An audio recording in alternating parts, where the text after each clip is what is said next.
FTC's big antitrust suit against Amazon, which makes two cases, one of which is that Amazon has, by linking its Prime membership with Amazon Fulfillment, its shipping process, that is an anti-competitive process that has harmed both competitors and consumers. Welcome, everybody, to Learn with Lowell. Today, we're going to learn about the DOJ's Google and FTC's Amazon antitrust cases, as well as technology policy and what's going on in Washington, and a bunch of other stuff. So kind of a political episode. Today, we're joined with Chris MacKenzie, who's a Senior Communicating Director at the Chamber of Progress. And so just to give you kind of some scope on Chris, who's joined us today, this is the list of what he's been up to. So he's been in communications in politics for over a decade. He's the Senior Director, Communications Chamber of Progress, which is a center-left technology industry policy coalition. He's a veteran of Capitol Hill on the campaign trail, having served as Communications Director for former Rep. Kendra Horn. There's like a bunch of people he's helped with as well. Previous roles working with Rep. John Delaney, Terri, Sewell, directing the New Hampshire campaign for Delaney's presidential race, which I believe did better than Biden's in terms of the turnout, if I'm remembering correctly, and led the communications for the U.S. Public Interest Research Group for Democratic campaigns, and graduated surprisingly with a poli-sci degree. So, Chris, welcome to the show. Who would have guessed? Yes, who would have guessed? Yeah. Thank you for the kind introduction. I really appreciate it. Yes. Is there anything about you that I missed there that you think is like noteworthy, just for people listening in? There's so much. I designed 3 different board games, actually. One is a trivia strategy game, and 2 are war games. What are they like?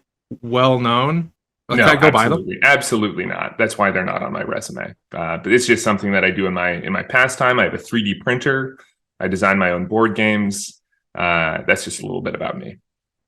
Oh, that's fun. Well, I play a lot of board games. What is just before we dive into the more some meaty stuff, just for a fun question, what is your like go-to board game or couple of board games that you play? So like, let's say it's Saturday, we're all going at your house. Like, what are the board games you just throw down? And yeah. Well, I mean, I think Wingspan, fantastic game. We call it Burbs. Very kind of lighthearted. At any point in this conversation, if you find value in it, please subscribe. It is hugely beneficial, and it tells Google and everyone out there that this is content worth watching. Thank you for everyone thus far who has commented, liked, subscribed, and told their friends. And then Axis and Allies, of course, is just a classic war game. Always a good time. Axis and Allies, it looks like Risk on steroids. How long does it take to play a game in that? That's a good description. Yeah, no, it's Risk on steroids. It takes probably 6 hours. Something like that. Okay. It can take a very long time. Yeah. Is it a game that is enhanced with alcohol, or does alcohol get in the way of good strategy game? You'll lose quicker, so the game will be shorter. So in some ways, it could be enhanced. Sweet. I know it's been on my list of checking out and playing. So since you enjoy it, I'll add it to the next time I have a party. If you're ever in the Midwest, maybe we can destroy the Axis together. Assuming we'd be on the Allies, but jumping into actually, what do you 3D print? Is it the board game pieces? Yeah, the board game pieces for the most part. I've designed one outdoor strategy war game, so a game that can be played in a park where the pieces are big enough that you won't lose them in the grass, and that's something where I've 3D printed all the pieces for the board game myself. So, do you have you ever done LARPing? Like, I think that seems like. That seems like everyone has to draw a line for where they stop nerding, and that's my line. That's as far as I go. Yeah, I don't go to LARPing. Okay, I've done it once. It's actually a lot of fun. They're usually just like a bunch of moms, like being referees and letting their kids go wild. But it's really nice. Expect that. Yeah. Yes, I thought it would be different than that. If LARPing, for everyone listening in, is live action role play. So like Chris and I would have like Nerf swords and attack each other. My college had like zombie LARPing, where you had to like Nerf sword zombies that would horde you randomly around campus. So as long as you had like the right bands, they would just start attacking you, which is actually kind of fun. It was like the largest club on campus, I think. That's funny. Yes, but all right. So diving into the what we're here for, other than learn about you. Yeah. Yes, DOJ versus Google, FTC versus Amazon antitrust cases. I've thought for some time, especially Google. I'm surprised that they've gotten away with not having some more things point in their direction. But for people who don't know, and you're the master on this stuff, where should we start to really start unraveling what's going on right now? Well, it depends on which case you want to unravel first, right? So it sounds like you're starting with Google. And here's what I would say. I hear the way you're thinking about this case, which is the amount of traffic that Google's search engine has compared with a lot of other traditional search engines on the internet, right? You're probably thinking about Bing. Bing, obviously, fairly small share of traffic next to Google's. Although the real question, and one of the kind of thorny issues that the court is tackling in this case, is what is actually the market definition of the market that Google's competing in, right? Because there are a lot of different ways that people can search on the internet. For instance, approximately 50% of Gen Z use TikTok as their primary search engine. Of course, you and I might think of that as just a straight social media platform, right? But that's not how other people use it. Additionally, Google competes against, say, Amazon in searches for products, right? People will go to Amazon.com not fully knowing what product, what maker, what design they want to purchase. And they'll put a search into that platform and we'll see what comes up in the marketplace. So that's also where Google can compete with another platform. Another example is, say, TripAdvisor, right? You want to plan a trip. You don't exactly know what flight you want to take, what car service you want to purchase, or what sort of hotel room you might want to buy. You can search on TripAdvisor. It's like a very specific sort of search engine. And so Google competes with a whole range of websites across the internet in what it does. The other question that I think is being tackled as a part of this case is whether Google used anti-competitive practices to stifle competition. So not only, is Google dominant in, say, one market, but in order to make its case, the DOJ is trying to prove that Google has actively used anti-competitive practices to try and squash competitors. So that's what the case is really about. Is there a general threshold that one has to meet to dominate a category before they start getting these types of conversations? For instance, I think to your point and adding to it, the number one search engine in the world is Google. The second largest search engine in the world is YouTube. So they have a quite large market. So when do they get to the point where it's too big? And then I think the second question is how do you prove that they're being unfair? But yeah. I'm glad you brought this up, because actually in the DOJ's case, the case that they're making, they don't count YouTube as a search engine, right? Mm-hmm. They count Bing. It's like Google versus Bing, and that's it, right? Which again is depends on how you define the market. I don't think there's not a specific threshold that companies have to meet to be legally a monopoly. And additionally, you have to show that you are eating up a large share of a market, and again using anti-competitive practices to kind of step on your competitors, right? So it's a combination of both of those things. And the case that the DOJ has made here is that the anti-competitive practice that Google is using is that they are making deals with Apple and Samsung and Mozilla and others to be the default search engine on devices produced by those companies, right? So when I get an iPhone, if I open up Safari, and I do a search on Safari, it's going to do that through Google. Similar on, Mozilla on their browser or on Samsung devices. And so DOJ's case is that they are purposefully spending this money and sponsoring those companies, making these deals in order to step on any chance that Bing had of competing with Google. And so it sounds like colluding. And I read in Walter Isaacson's book on Apple that Apple, Google, and all these people have worked before. I think it was on hiring practices. They wouldn't poach from each other. The big five would work together not to poach each other's workers so they wouldn't get paid and comp go out of cycle. So it seems like there's a trend of some of the big players working together to own the market. Yeah. There is certainly some level of agreements between some of big tech. I would actually say that today's tech marketplace is more defined by high levels of competition, right? So, for instance, TikTok is no longer just a social media platform, it's now a search engine. It's now expanding into shopping to compete with Amazon. It's now expanding into fulfillment for its shopping, right? X, or formerly Twitter, Elon Musk wants to make it the everything app. It'll be a payments app. It'll be an AI app. It'll be a direct messaging app, right? All of these things. So today, we're living in an era that I would define as the everything app era. Everybody wants to be the everything app. They all are embarking on AI and virtual reality and shopping experiences. And so in a way, we've left behind an era of tech when each of these companies kind of had their individual lane that they were focusing on. And now they're competing. I call it competition everywhere all at once, right? Every app is kind of expanding in a half dozen different directions to compete with each other. This isn't to say that everybody always stayed in their lane, right? Like Google back in 2008 launched their Chrome browser, right? But this would be like if in 2008, 6 different tech companies launched competing web browsers that would take on Internet Explorer, right?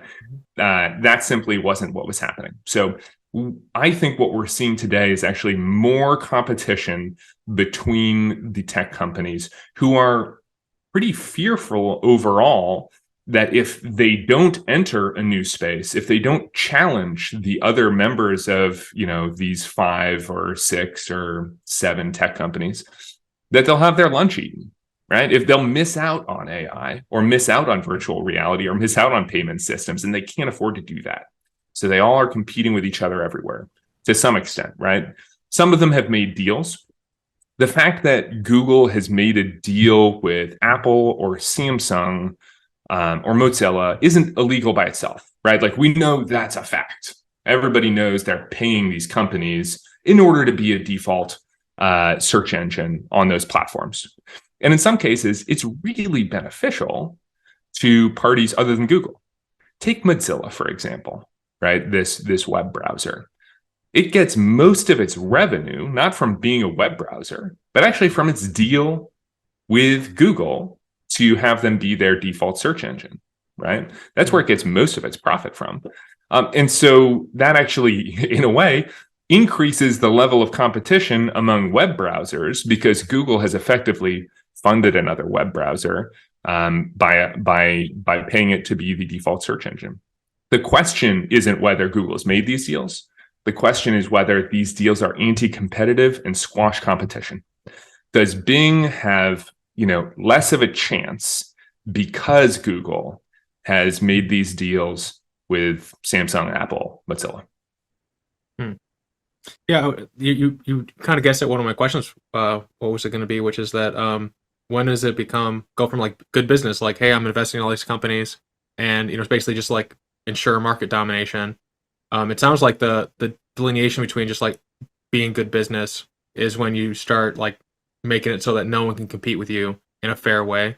That seems like one of the delineations. Like you can invest in all these places and that's fine, but if you make it in such a moat and such a wall that no one can climb it, it's like it's unfair. It sounds like that's what one of the problems is. You've absolutely hit the nail on the head there. Part of this question is how big is the moat, right? And the moat in this case is switching web browsers.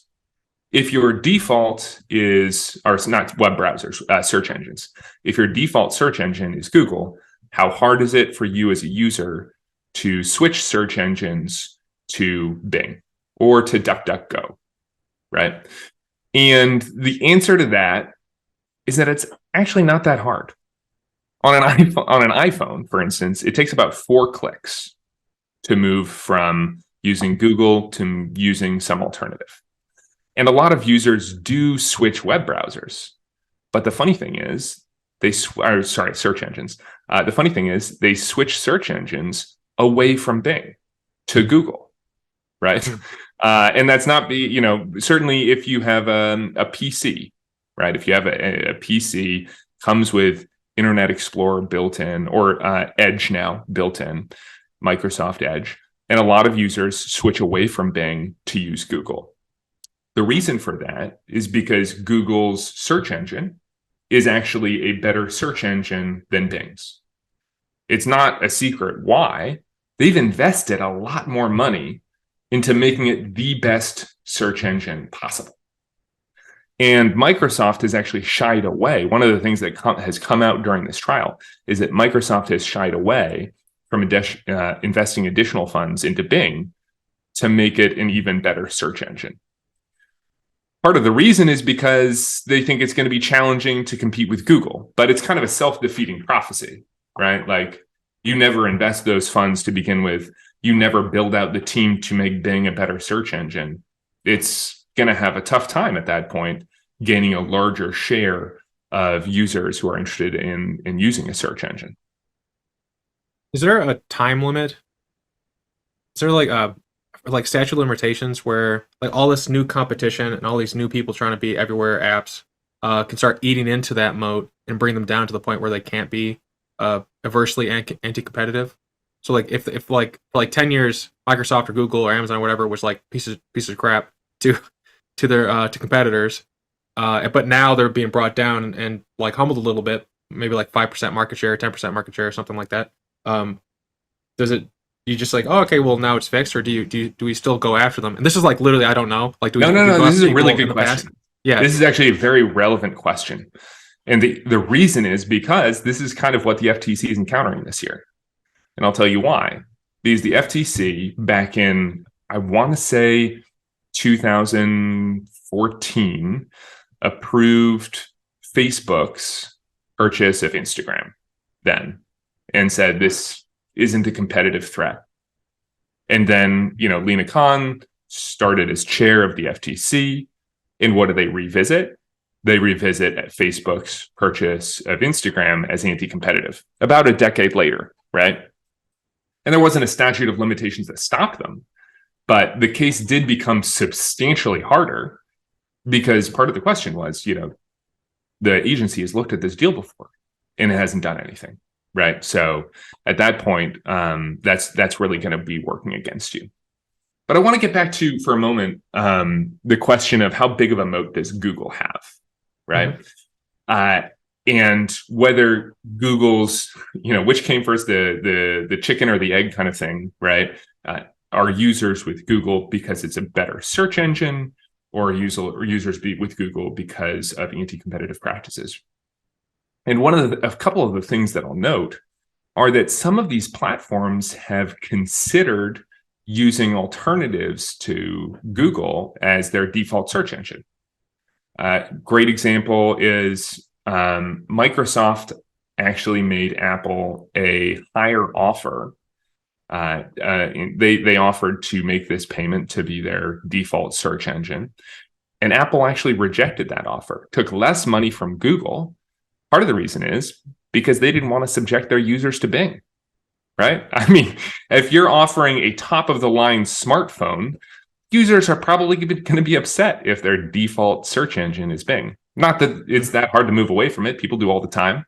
But it didn't fit with what Apple was trying to do. Similarly, I believe it was Mozilla actually went through with making Bing their default search engine and found that so many users were switching back to Google that it didn't make sense as a user option, and it was making their users less happy, right? So we know that users are able to switch, that regardless of which platform you're on, switching from back and forth between Google, Bing, DuckDuckGo, what have you, is not that time consuming, not that hard. And B, part of the reason that Google has such a high rate of use is because it is such a good product, because users prefer using Google over Bing.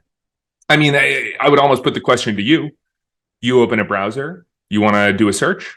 Which search engine are you going to use? Would you go to Bing or would you go to Google? Yeah, I'm a big fan of Google. I do like the Bing and how they're integrating OpenAI into it because then it's more Yes. a contextualized search, which is interesting. But now Google has that, and I like Google better. It's more like they're better at indexing, which is no surprise. Well, this actually came up during the court hearing, DOJ's court hearing against Google as well. We're about halfway through the trial right now, by the way. So DOJ has made its case. It's brought out all of its witnesses, and some of its primary witnesses against Google were from Microsoft. Because Microsoft is a competitor, and they can speak to whether these practices that Google was, these ways that Google was behaving were harming competition, right? And in cross-examination, one of the things that has come up is Microsoft's launch of its AI integration earlier this year. And a lot of Microsoft executives at the time, they launch this integration with OpenAI. They say this is actually going to allow us to outcompete Google. We're actually going to be able to become, with this integration, a better search engine than Google is, and users will come to us. That's interesting because the case the DOJ is making, and what Microsoft said during examination, was that there was nothing they could do to compete with Google because of anti-competitive practices, because of default search deals, right? So on the one hand, you had Microsoft saying, there's nothing we can do to compete with Google because of these deals. On the other hand, you have Microsoft executives on the record who are saying, OpenAI has opened the doors to competition for us, and we're actually going to eat Google's lunch now. Mm-hmm. Yeah. I guess that's kind of like a Hail Mary moment, though. Like OpenAI was, to my knowledge, really only exists because Elon was concerned about stuff.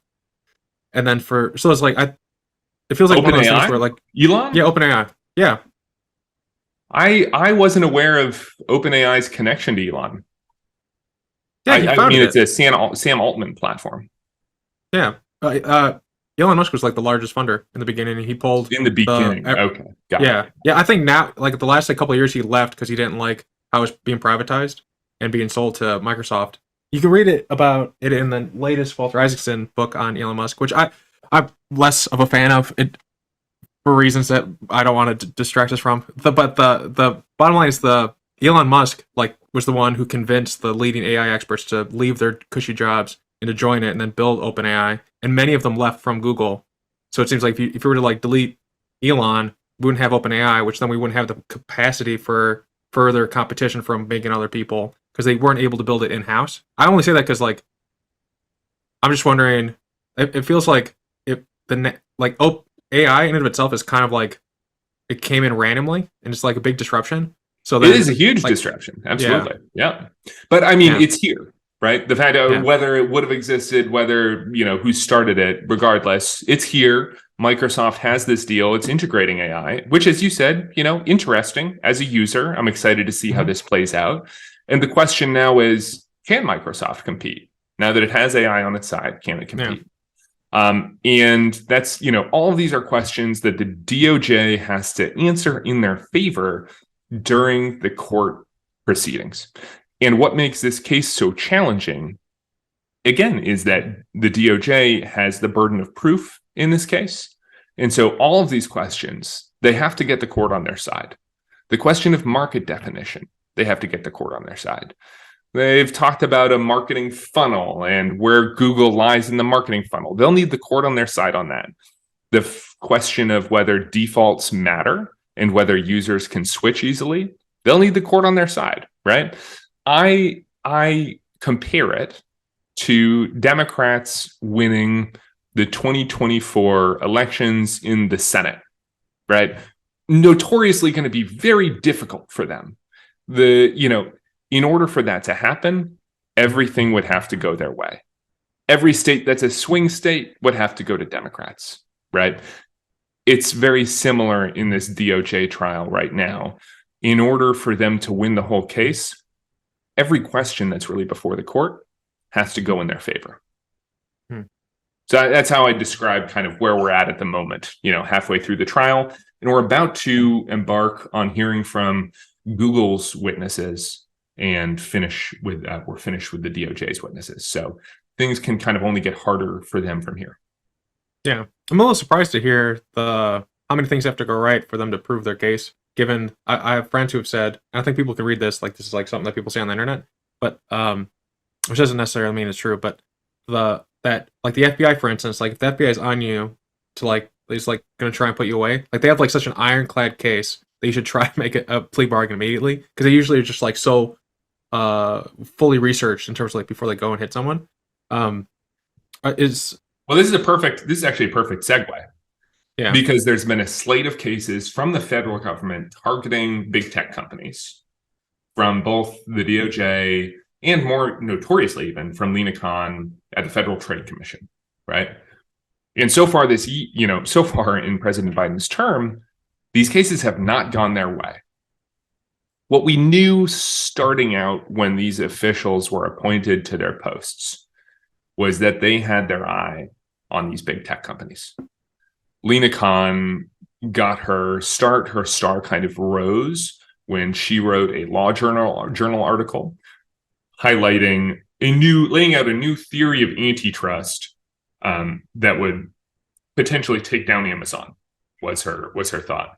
And that theory was that rather than focusing antitrust on harms to consumers, we really need to be considering harms to competitors. Right. Antitrust traditionally has been that you have a case when anti-competitive practices are resulting in a harm to consumers. And Khan made the case in this law journal article, which has kind of gone down in history, that we need to also consider harm to competitors. And that's where maybe we can win against big tech. And so when Khan was appointed to chair of the FTC, a lot of people rightly expected a focus on taking down big tech companies.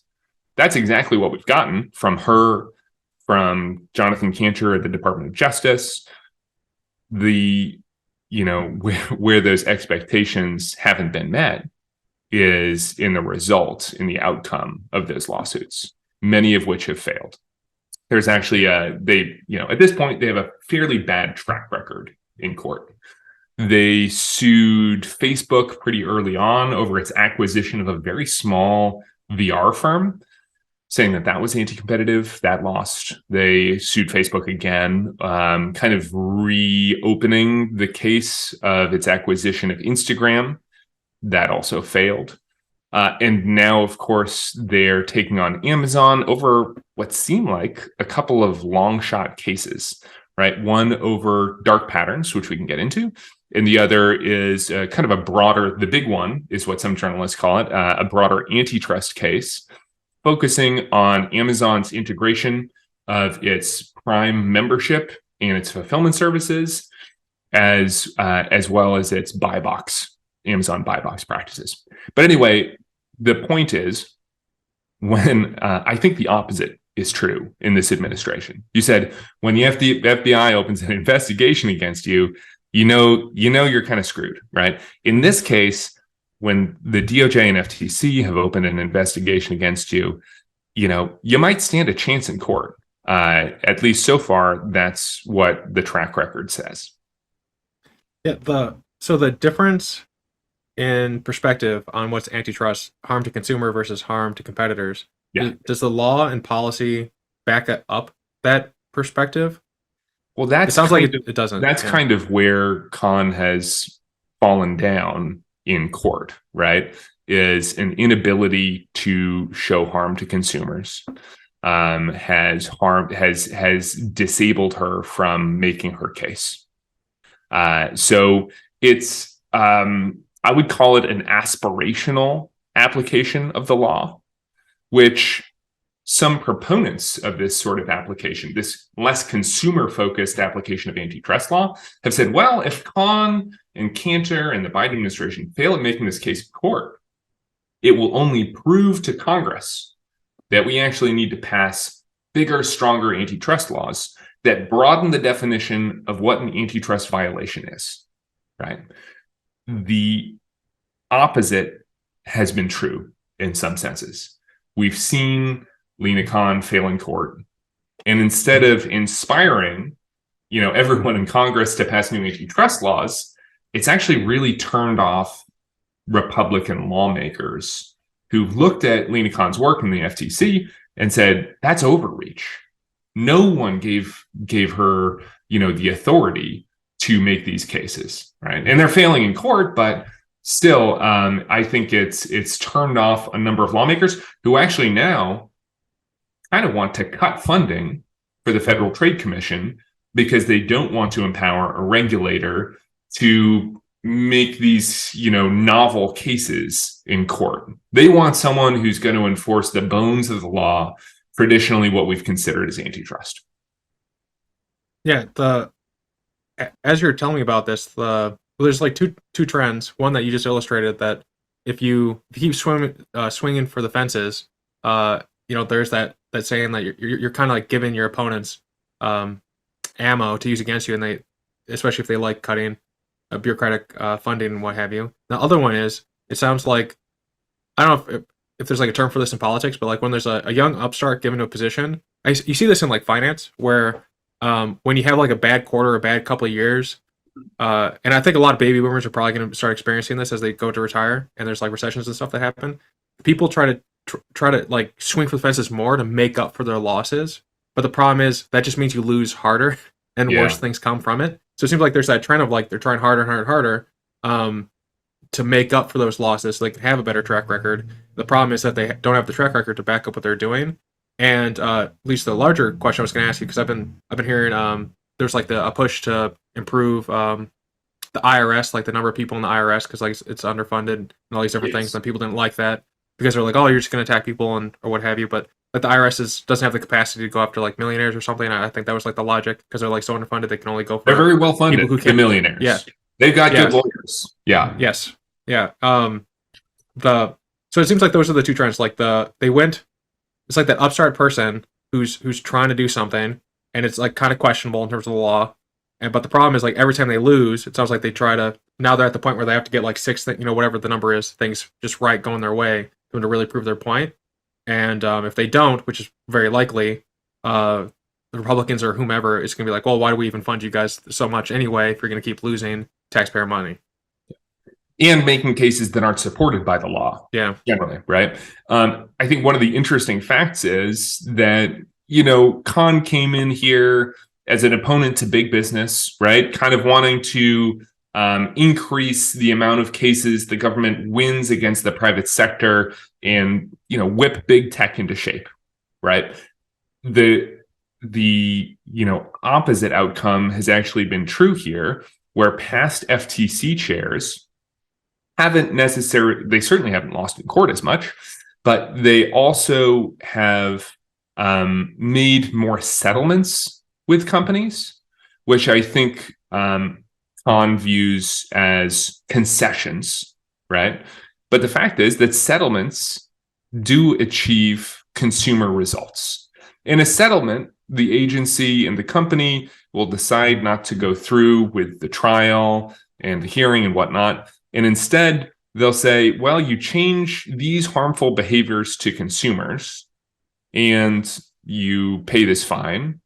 We'll call it a day, right? Khan has eschewed settlements in favor of going to court. And that's resulted in both more losses and fewer settlements, which are actually good for consumers, right? So like the sort of tough on tech attitude has actually resulted in less wins for consumers. Additionally, court cases take a really long time.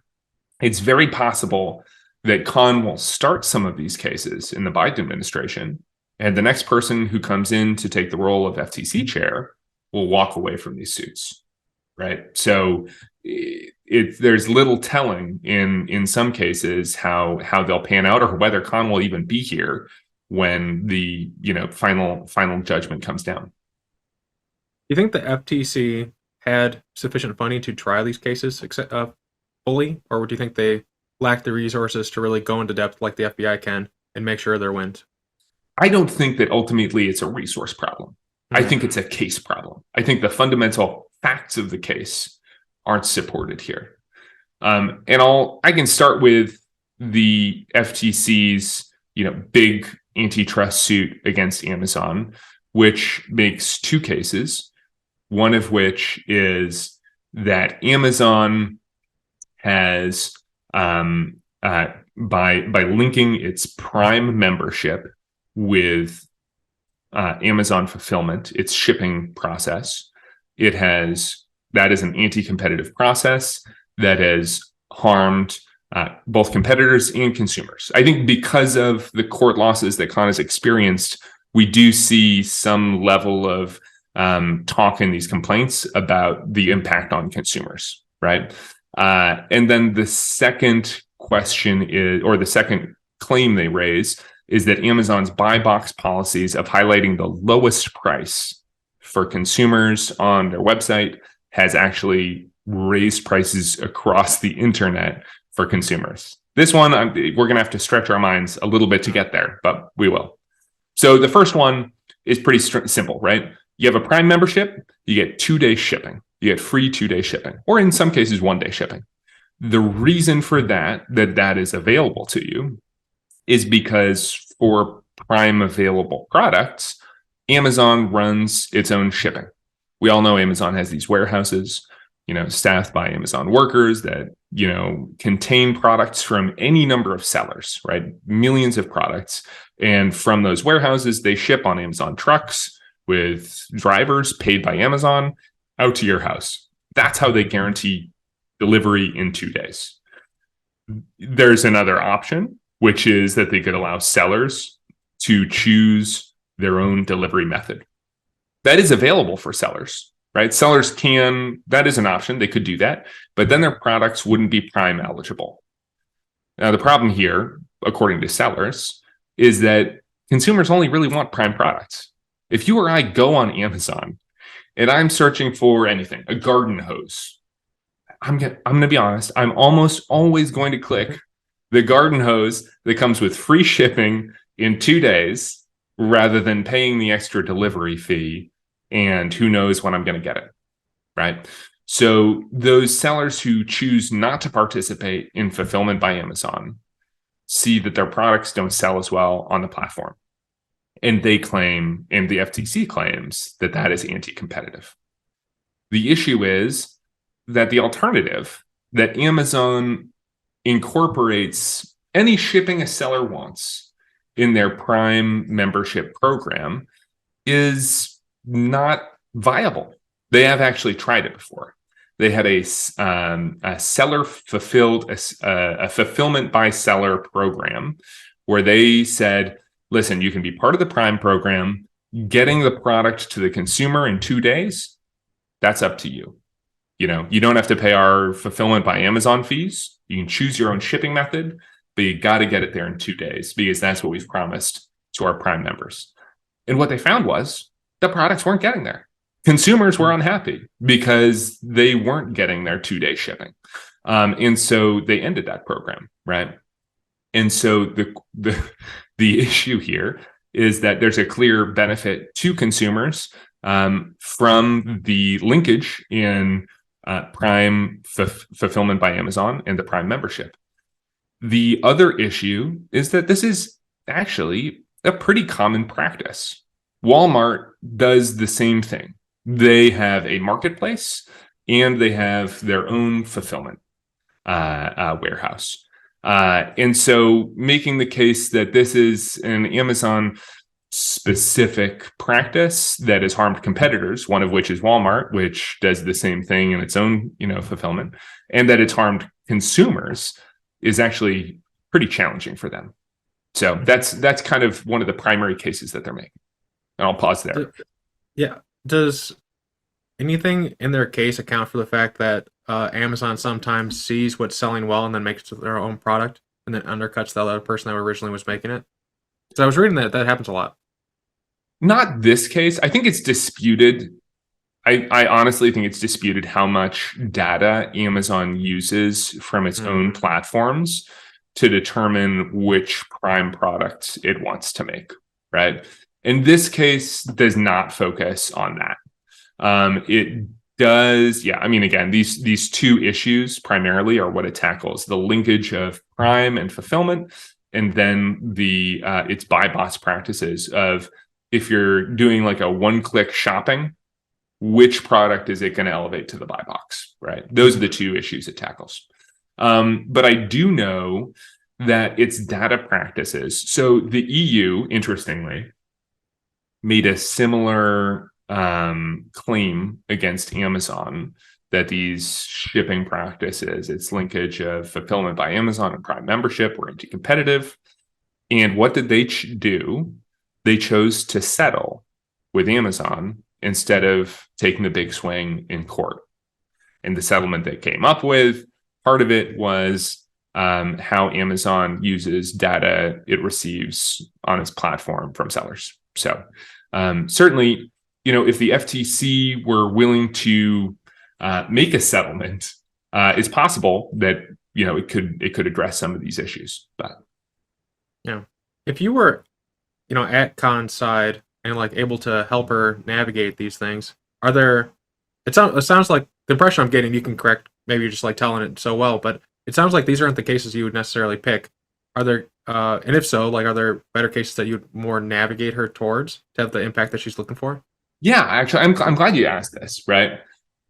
I want to talk for a minute about another case the FTC is making, which is its dark patterns case against Amazon. Do you know what dark patterns are? Nope. It's basically a difficult unsubscription process. When you are on a website, a dark pattern, it like gym memberships, into subscription, and then like you can't find a way to get out of that subscription and stop paying for this thing every month, right? Yeah. The FTC has claimed that Amazon is practicing this behavior in its unsubscription process for Amazon Prime. That it is too hard for Prime members to unsubscribe from their membership. Of course, like, I really dispute that. I think that that's incredibly hard to prove, and that it's actually pretty easy for consumers right now. Yeah. It takes about 6 or less. I think it's between 4 and 6 clicks to get out of Prime membership. And I encourage you to try it because it really isn't hard. I was curious myself after the FTC launched this lawsuit. I was like, is it hard? But I'll tell you what's hard. And it's a little bit of a taboo subject in the press. It's unsubscribing from a local newspaper. Have you ever tried to do this? No, I get free news. It's monstrous. It is monstrous. You have to call on a Thursday between the hours of 1:30 and 3:45 p.m. and talk to the right representative in order to, stop your subscription. It's incredible. I mean, signing up, of course, for, your Gannett subscription is very simple. That's 5 clicks right there. But you want to cancel that subscription, you got to talk to someone in person. You got to wait on hold for probably 45 minutes. It's incredible that this is still a behavior that is happening in this country. So yeah, I mean, I think there are legitimate cases that the FTC could make about dark patterns to protect consumers. I just don't think they're against Amazon in particular. I think this is an important point here. Consumers like Amazon a lot. It's not just where they shop. If you ask them, do you enjoy using Amazon? Like 90% of consumers will say yes. You ask them how often they use Amazon, it's like every week. You ask them, what is the thing you value most about Amazon? It is 2-day shipping. People love that free 2-day shipping. And going straight after this platform as a political target for the practices that consumers specifically love about it, right? Targeting 2-day shipping, that, it's not just a bad legal case. I just don't think the political case can be made for it either. I think that, Amazon's Prime membership and 2-day shipping program aren't what Americans have a problem with today, right? I don't think that there's evidence, of course, that they're raising prices online. I think that there's evidence that it actually makes it a lot easier for consumers to shop for goods. And when you ask voters, look, if Amazon's practices made it more expensive for sellers to sell their goods online, but it made it cheaper for you, or not more expensive, but if Amazon could decrease costs for competing sellers on its platform by eliminating like 2-day shipping, could it do that? And they're like, no, absolutely not. Should the government intervene in Amazon's work to make it easier for small businesses and sellers over consumers? Absolutely not. What people want is a platform that is easy for consumers to use and cheap for them in an inflationary environment, especially in today's economy. People want to get the best prices on the internet. And that's what Amazon's platform tries to offer. That's what they value. Yeah. That makes sense. Then that's my soapbox. Yeah. So then what and maybe I missed it, but like where would you target the FTC then? Like where would you push them then? If this isn't where the case should be made, are there places out there that if you were at Khan's side that you would push it towards? Well, here's one of the things that I was interested in. Here's what I would say, right? I would say it's not a mistake to target the biggest companies in America. It's a mistake not to look for settlements that achieve consumer wins, right? As it's possible that maybe Lina Khan could have come to a settlement with Amazon to improve its consumer practices instead of going to court, where she'll face a very, she'll have a very difficult case to make. I would have done that. I would have advised her to do that. It's possible that Khan could have made a settlement with Microsoft over its Activision purchase rather than taking them to court, but instead she lost. It's possible that she could have made a settlement with Facebook. The list goes on, right? I don't think it's a mistake necessarily to target the biggest companies in the United States. I think it's a mistake to roll the dice in court on very, unlikely cases rather than coming to an agreement where you can notch progressive wins that are consumer focused. Yeah, that makes sense. What benefit is there? You talked about like what comes from settling. Like what more would someone get? What more would Khan get with a win other than just like I won, I got what I wanted, whatever. Like what would be the repercussions if she won Amazon or for Facebook or something?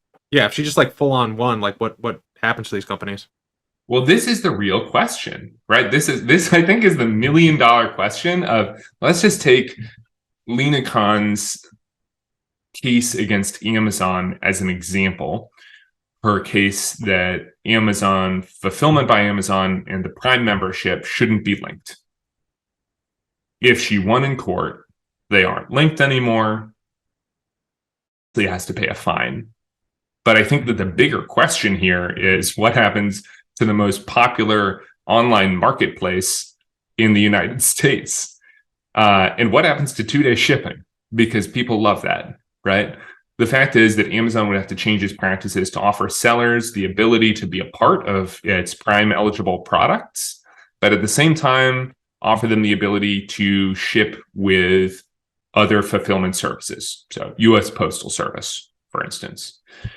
And so what we would likely see is a Prime membership that maybe can guarantee you free shipping, but it could not guarantee you 2-day delivery. We'd see a worse product for consumers, ultimately. The other example is the buy box. The buy box on Amazon. So the case they're making here is that in order to be eligible for the buy box, it's possible that Amazon requires you to basically offer the lowest price on Amazon that you are offering on the internet. So if you're selling your product elsewhere on like REI's website, you can't be selling your product on REI's website for less than Amazon. You have to match that. You have to basically be able to sell your product for the lowest price on Amazon, which consumers like, because when they shop on Amazon, again, we've done a lot of surveys on this. Consumers want to know that they are purchasing something for the best price available. If the court were to rule that that was anti-competitive, then we would probably see retailers raise some of their prices on Amazon. So consumers would pay a little bit more. And sellers, again, Khan's focus has not been necessarily on consumers. Ever since she wrote that paper, it's been on how are small sellers able to compete when they have these requirements placed on them by this giant platform. Small sellers might have a little bit of an advantage in that case, right? The biggest beneficiary, if these court cases went in the FTC's direction, in every case would be sellers. Buy box policy, you get to raise your prices a bit on Amazon. Fulfillment services, you get to choose how you're shipping. Maybe you pay less because you don't have to pay to be part of Amazon's fulfillment service. Yeah, it sounds like for her objective, it's like a Pyrrhic victory. Like even if she wins, it would piss off so many people that the politicians would probably start curtailing that, like either cut funding or change the laws so they couldn't do it anymore. It feels like even in the win, it's a loss. I think that the strange blessing for the Biden administration is that a win is so unlikely in these cases that politically you can say you're fighting a good fight, but ultimately you don't have to worry that the court is going to disband 2-day shipping because the FTC again has a very hard case to make. And Khan and some of her allies have again said, well, if we fail in court, at least Congress will come in and fix the laws so it's easier to make antitrust cases against these tech giants. But in fact, we've, as I've said, seen kind of the opposite reaction from a lot of Republicans.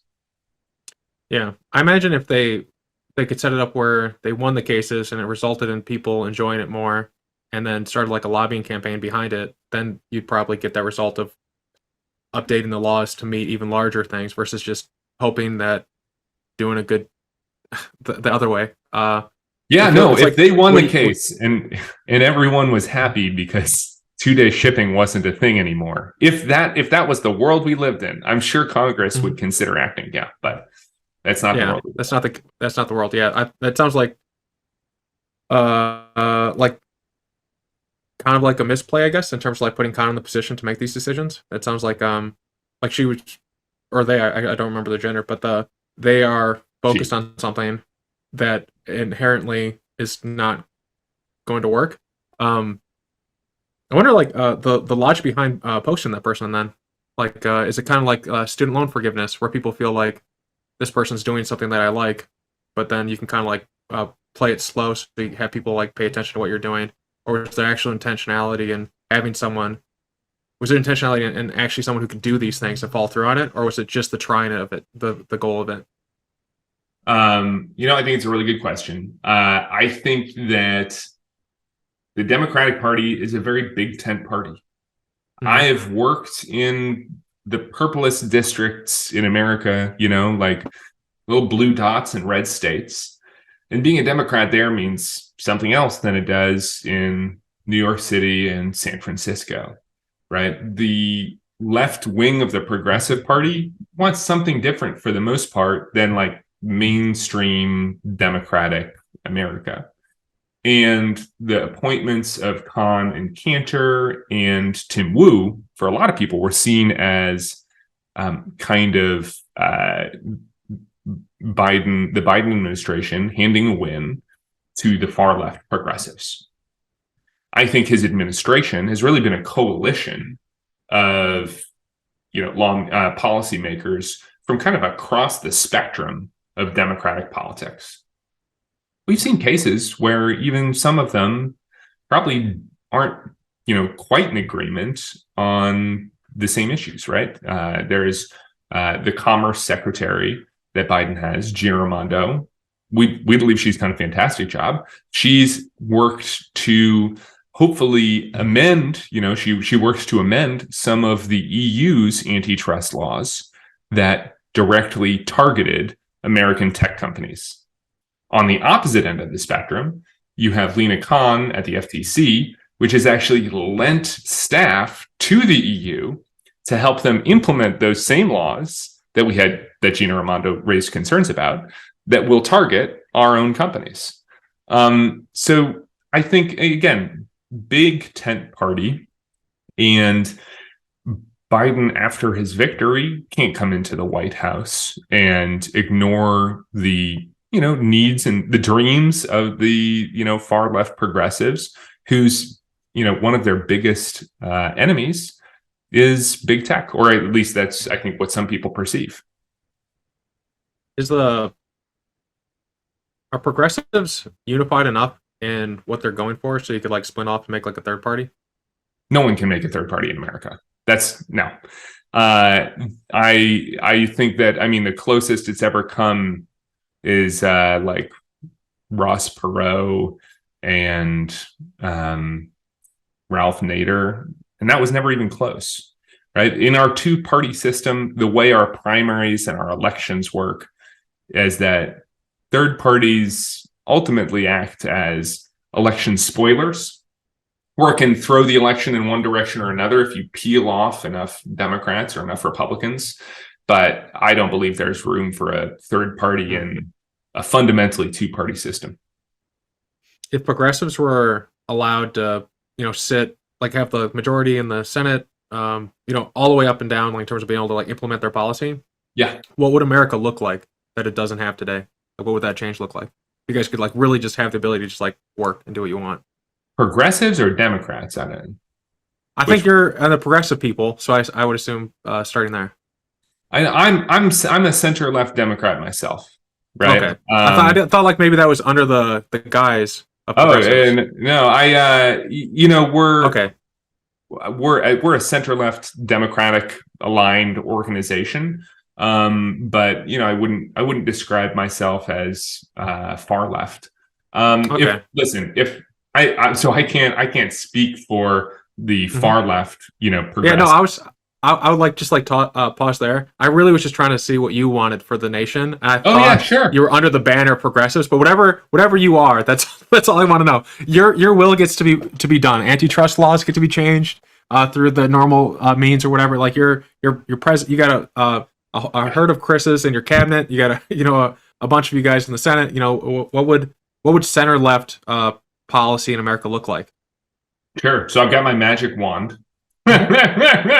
My super majority in the Senate that can overcome the filibuster. Perfect.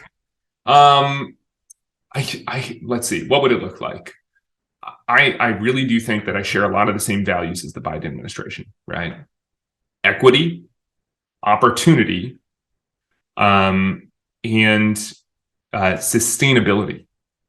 Action on climate change that helps make sure our planet is livable for many generations to come. I think that it's it's heartening to see Biden tackle a lot of these issues. Maybe he has poor, maybe his approval ratings haven't been fantastic lately, but I'm actually a huge supporter. I think he's done so much, honestly, to tackle some of our big problems, right? He's passed incredible climate change legislation. One of the honestly biggest victories in our fight for renewable energy and to reduce emissions in a very long time. He's passed a massive CHIPS funding, broadband funding, packages to help make America competitive, to help make American companies competitive. I think that's really important. When I talk about opportunity, I think about how can we make this country more competitive in a global economy, right? And I think some of that has to do with how are we investing in these emerging sectors and making sure that everyone has access to the tools they need to be successful in today's, again, global economy, right? You need Wi-Fi to do well in school today, to get a job today. And under the Biden administration, we've seen a lot of action on building out broadband and making that more accessible for people. We need chips to have a functioning supply chain to make our automobiles work, our smart fridges work, our dishwashers, every home appliance. And we've seen a massive investment in the chips through the CHIPS Act under his administration. At the same time, again, huge fan here. I think one of the clever things that his administration has done is to use some of those investments in private industry, which I don't think Democrats should be the enemy of private industry. I think we should be the enemy of poor, harmful, anti-consumer practices in the private industry, right? I think that we should cheerlead companies that are creating jobs while at the same time, keeping a regulatory eye to make sure that they're on the up and up. Anyway, Biden administration passes the CHIPS Act, $60 billion, huge investment in private industry. What do? They don't just hand it over to companies. They create requirements to receive that funding to make sure that its benefits are going to be equitable, right? And that includes making sure that workers hired under the CHIPS Act are going to have access to childcare. What does that do exactly? That actually opens up a lot of opportunities to women, not just women who are going to work in the chips plants. It also opens up opportunities for women in construction who've traditionally faced a concrete barrier into entering that profession because it operates at strange times, and getting childcare when you need to be on a construction job is actually incredibly difficult, right? CHIPS Act creates huge construction opportunities because these massive, chip fabs need to be built out. And because of these requirements, we're actually going to see more workers being able to access those jobs. So I think, really broadly speaking, those values of equity, opportunity, and sustainability would be my top priorities. I think in a lot of cases, Biden's gone about that in a really intelligent way. I think in some cases, the administration has had to back off because of, kind of complaints from the far left. One example is creating trade agreements internationally that benefit U.S. companies. I think the left has raised some concerns, or I want to put this appropriately, as kind of pestered the administration over the possibility that those international negotiations over tech agreements will end up benefiting big tech. My concern is that you withdraw from those international negotiations about what tech rules should look like in a fair world, and American companies get left behind. So that's an example of something I would do differently. But, for the most part, aside from we've focused on a lot of antitrust policy, but I think largely the Biden administration has done a great job of kind of tackling those major values.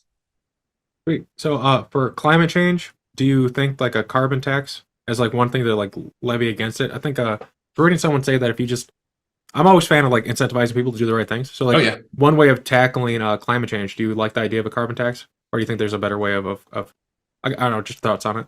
Yeah. I mean, first of all, I'll preface this with I'm not a climate expert, right? I work mostly in tech, but I think market solutions are a generally smart way to go about addressing our emissions. Carbon tax reduces carbon emissions by making it more expensive, right? At the same time, helping to subsidize the green energy makes that energy more affordable for industry, for Americans, and kind of brings it up to scale as quickly as we need it to come up to scale, because we have a lot of the good technology. I think one of the biggest hindrances, if I can get right back on my soapbox, to the success of Democrats is actually, sadly, kind of regulations and NIMBYism getting in our own way. And climate change is a great example.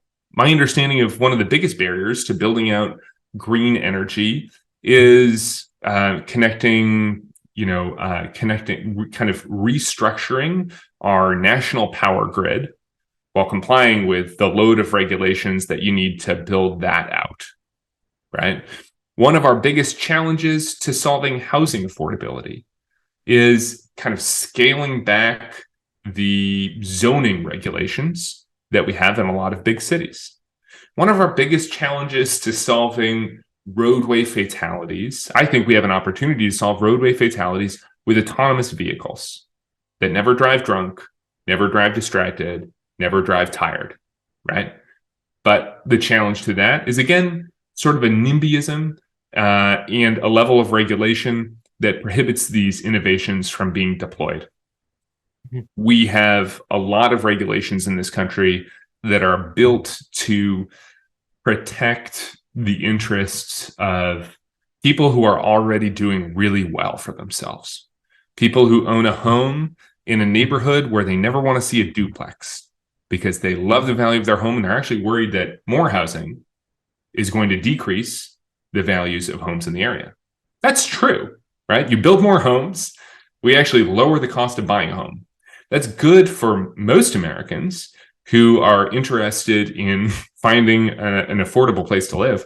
That's bad for people who own a home and are unwilling to see that value go down, right? So I think that some of the biggest barriers to our success are, again, the regulations that we as Democrats have at times created in order to protect our communities, protect the environment, and this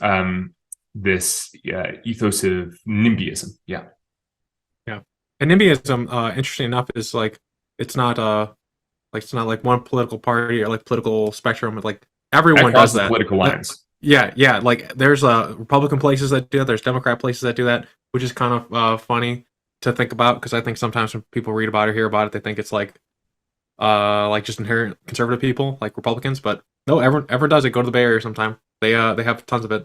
Even I love reading local papers. There was one just outside of Chicago where they were trying to put in a sidewalk and like 10 new houses, and it was like it was the most like foaming at the mouth. The people were about like 10 houses in a sidewalk. It was like that you're gonna use the sidewalk. What's wrong with the sidewalk? It'll improve your property values. But like the way it was written was like they were like, you can be like this suburb of Chicago, and they were like, we don't want to be like this suburb of Chicago. It was just like almost like a movie, like how much people hate these things, even though like I think on paper, if you do the math, like sidewalks improve your property value, even home, even like the rezoning stuff. A lot of the times it improves your property value and stuff like that as well. The quickest way to get someone up in arms at a community meeting is to tell them they're losing their street parking spot. People will go nuts on you for that. And we can improve safety. We can improve sidewalk safety. We can improve bike safety by eliminating some of the road space that we dedicate to on-street parking. But it is hot button because that NIMBYism runs deep. I've been reading about Singapore and how they have a system where I don't know if it's all land, but I know like there's some land that's basically leased out for like 99 years. And then it comes back, and then they can like shift things around to be whatever they want it to be. The government leases it out? I think it's the government. Okay. They lease out the land. Someone correct me. I've been just reading about this because it allows them to like shift and change with the times, and you still like technically own it, and you can like sell it and stuff. So it's like owning a property, but you own a lease.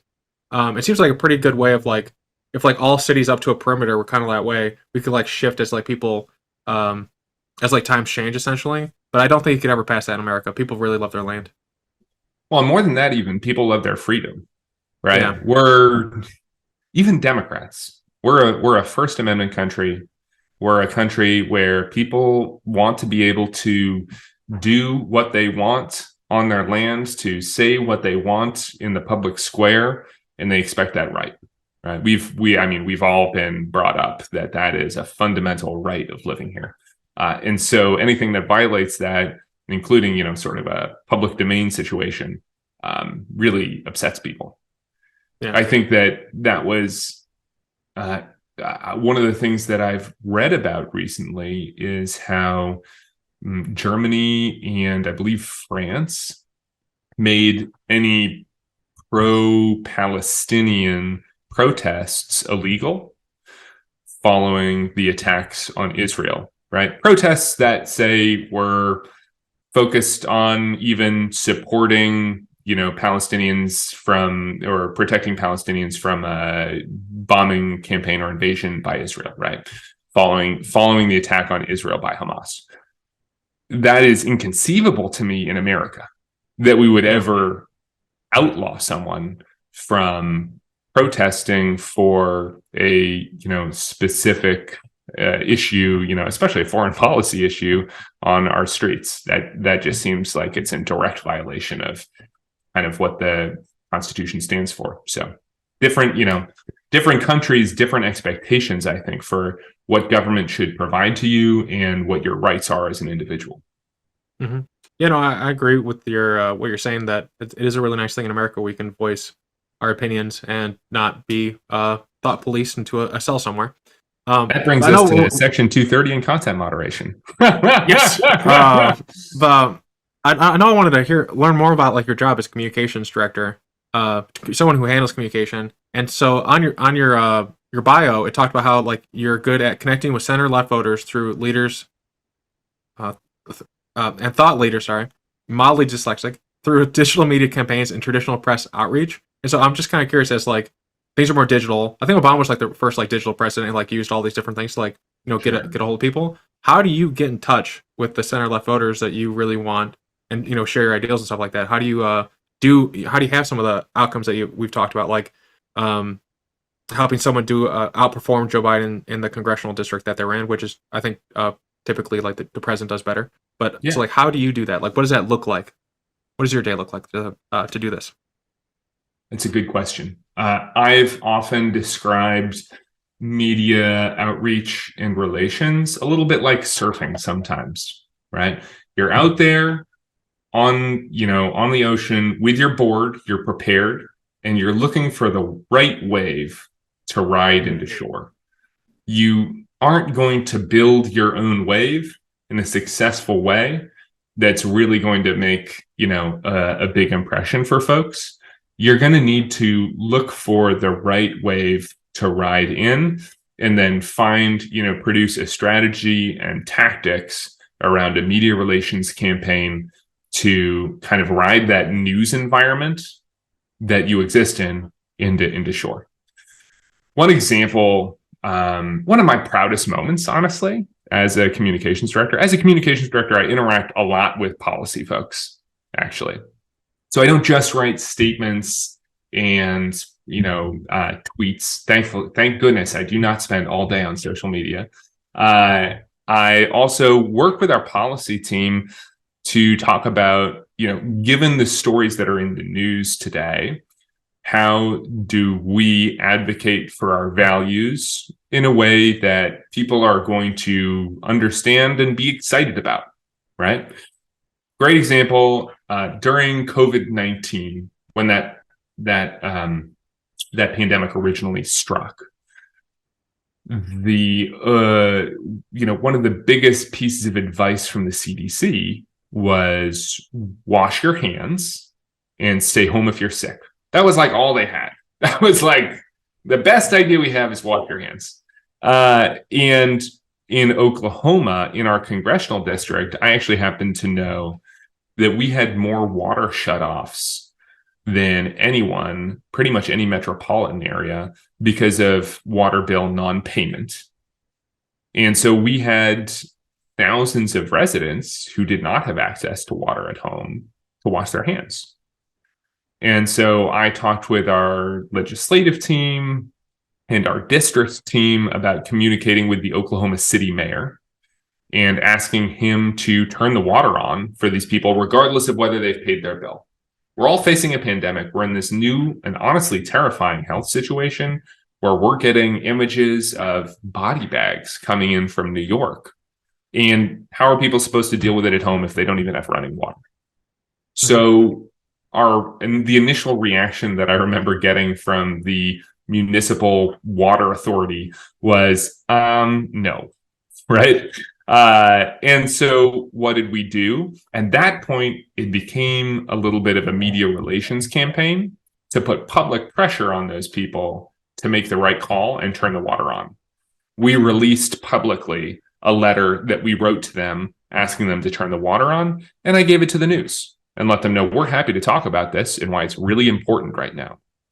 Of course, the news is looking for ways to, new ways to talk about the COVID-19 pandemic, which at that point was the only thing that you could put in the headlines, right? And so this very local perspective on how people were being impacted and what's being done to solve it was really welcome.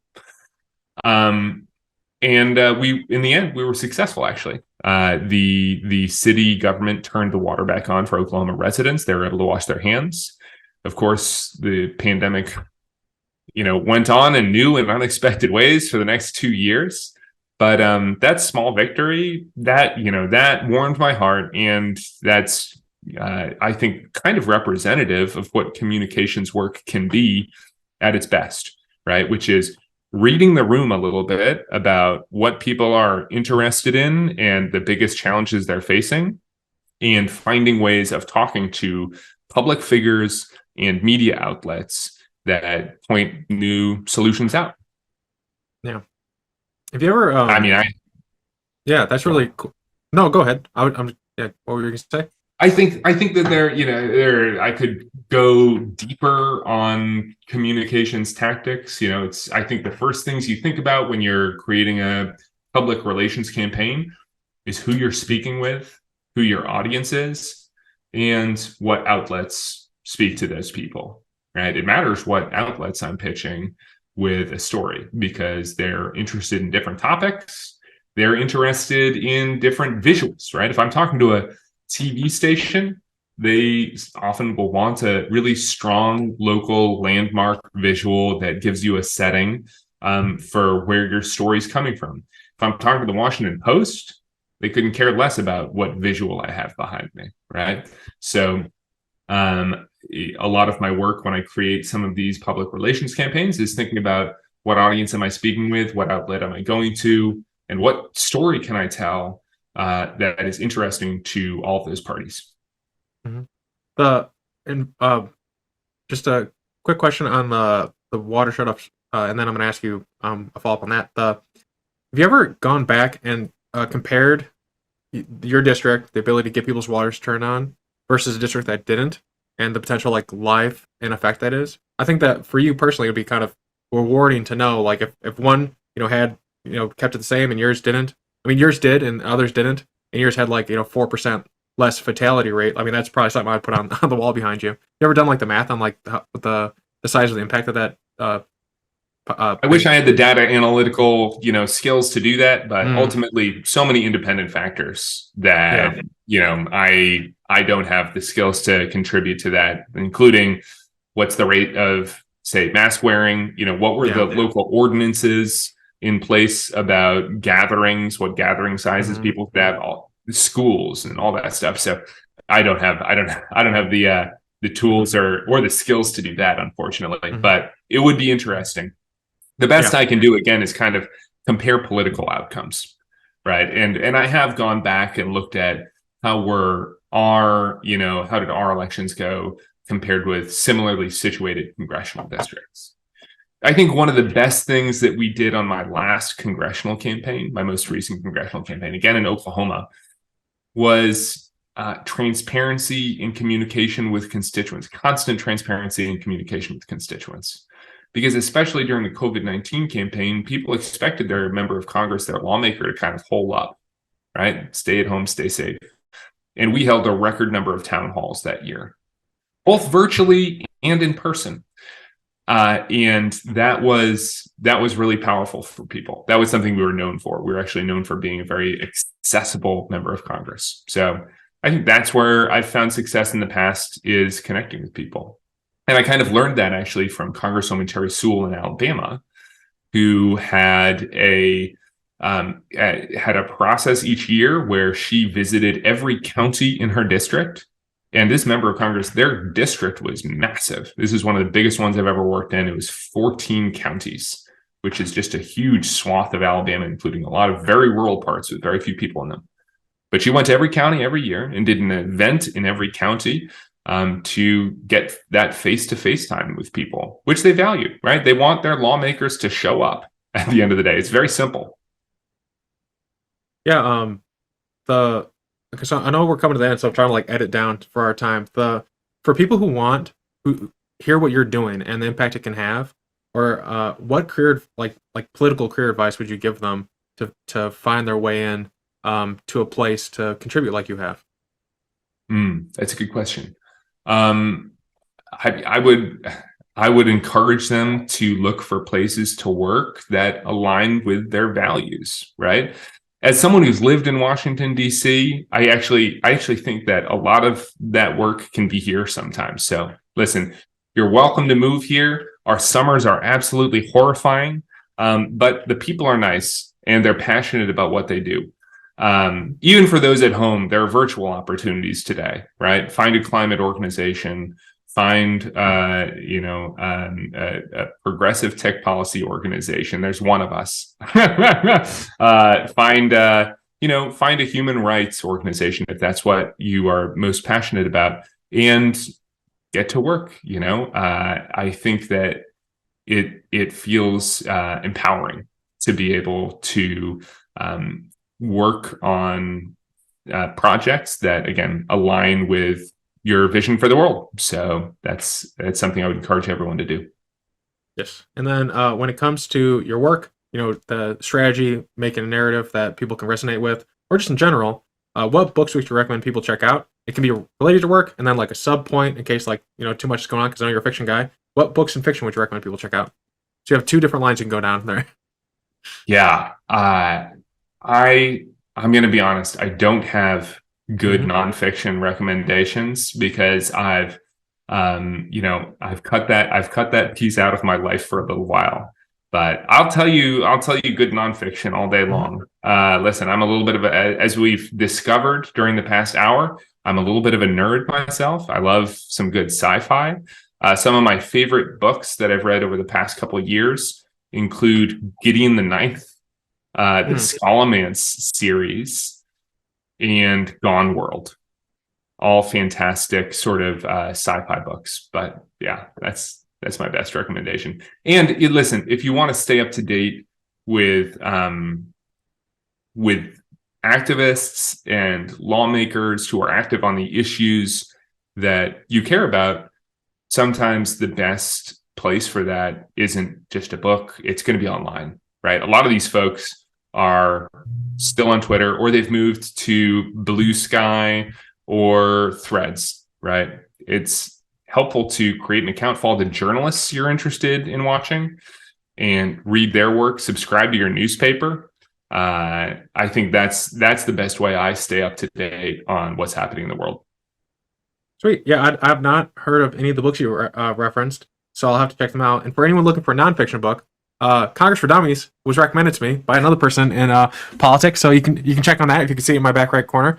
That's one I'd recommend. It's very nice, and it's for dummies, but it's not mean. We'll have to talk some other time to go over its recommendations. I'm interested to hear what it has to say.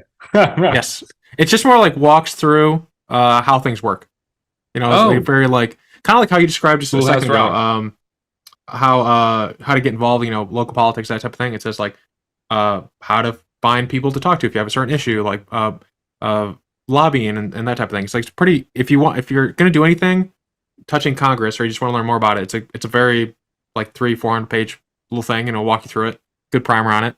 But Chris, I know we're coming in, so I just want thank you so much for coming on today, talking about these antitrust cases. I'd ask you what's your favorite antitrust president, but I'll let that be the guest in the comment section. Who do people think it's going to be? But Chris, thanks so much for coming on the show today. Thank you so much, Lowell. Really appreciate it.